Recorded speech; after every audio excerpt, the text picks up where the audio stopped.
Iran विरोध में परमाणु अस्त्र व्यवहार को मना कले डोनाल्ड ट्रम्प आमे बिना परमाणु ही सेमानकु शेष कर गुरुवार राष्ट्रपति डोनाल्ड ट्रम्प ईरान विरोध में परमाणु अस्त्र व्यवहार करने संभावना को संपूर्ण रूपे प्रत्याख्यान कर प्रश्न को नहीं से बोकामी बोली कहवा सह साधारण सामरिक आक्रमण द्वारा ही अमेरिका बड़ सफलता पाइथिबा दाबी करिसेंति।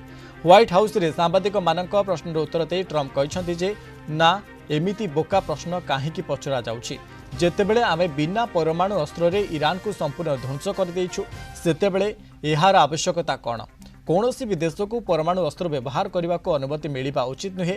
अमेरिकार साधारण सामरिक अभियान जो ईरान नौसेना सामरिक घाटी पावर प्लांट एवं परमाणु संपर्कित अनेक केन्द्र गुरुतर भाव क्षतिग्रस्त होइछि।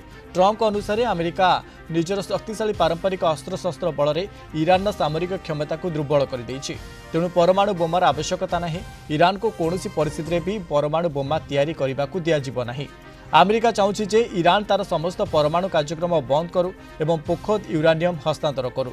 ट्रम्प कहते जे से परमाणु अस्त्र व्यवहार करने को विरोध करुछंती किंतु शक्तिशाली सामरिक चाप जारी रखिबे।